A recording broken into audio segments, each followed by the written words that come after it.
कफ को जिंदगी भर शांत रखना है, शमित रखना है, सम अवस्था में रखना है। तो सबसे अच्छी चीज जो उन्होंने बताई है, वैसे तो सैकड़ों हैं, लेकिन मैं सबसे अच्छी चीज पहले बता रहा हूं। वो कहते हैं नंबर 1 की चीज है कफ को शांत रखने के लिए, वो है गुड़।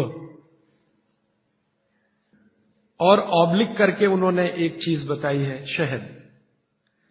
तो वो कहते हैं कि जो शहद खा सकते हैं वो शहद खाएं, जो नहीं खा सकते वो गुड़ खाएं।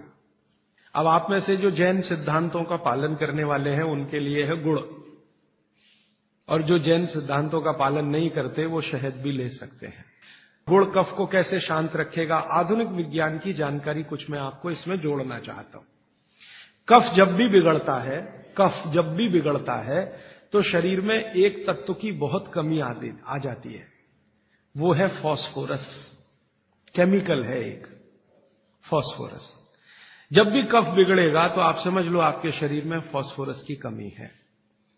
और फास्फोरस का एक छोटा भाई भी है, आर्सेनिक।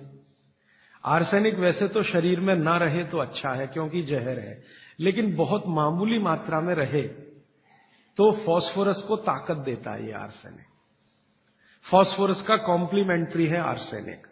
ये केमिस्ट्री की बात है। अब आप समझ लीजिए कि कफ आपके शरीर में बढ़ गया, इसका माने फास्फोरस कम हो गया। तो भागवत जी ने कितनी इंटेलिजेंसी से चुना, गुड़ खाओ। हमने गुड़ को जब टेस्ट किया लेबोरेटरी में तो उसमें सबसे ज्यादा फास्फोरस ही है। गुड़ में सबसे ज्यादा फास्फोरस है। हालांकि उसमें थोड़ा मात्रा में आर्सेनिक भी है, लेकिन फास्फोरस उसमें सबसे ज्यादा मात्रा में है। और गुड़ जो बना है ना, किससे बना है? गन्ने के रस से। तो गन्ने के रस को टेस्ट किया तो पता चला गन्ने के रस में फास्फोरस है, लेकिन गन्ने के रस से ज्यादा गुड़ में है। गन्ने के रस में भी फास्फोरस है, लेकिन उससे ज्यादा गुड़ में है। तो क्या किया हमने? गन्ने के रस को गर्म किया। तो गर्म करने की जो प्रक्रिया है, इसमें फास्फोरस घटा नहीं, बढ़ा। ये पता नहीं क्या अद्भुत विज्ञान है।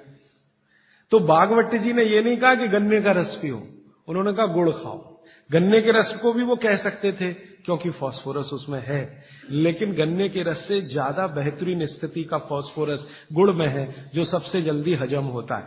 ये गुड़ ऐसी अद्भुत चीज है जो 1 दिन के बच्चे को भी खिलाया जा सकता है।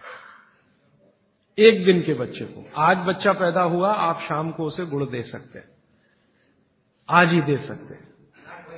हाँ, तो आप जो है एक ऐसी स्थिति में है जहां आपके पास कई चीजें उपलब्ध हैं, उनमें से भागवती जी चुनकर दे रहे हैं कि देखो ये है।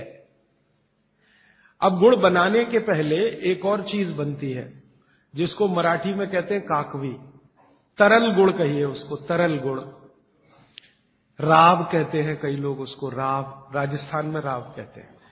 वो ये कहते हैं कि गुड़ और राब में आपके पास अगर चॉइस है तो राब खाइए, वो गुड़ से भी ज्यादा अच्छी है। तो राब हमने बनवाई और उसको टेस्ट किया लेबोरेटरी में, तो गुड़ से बेहतरीन स्थिति का फास्फोरस राब में है।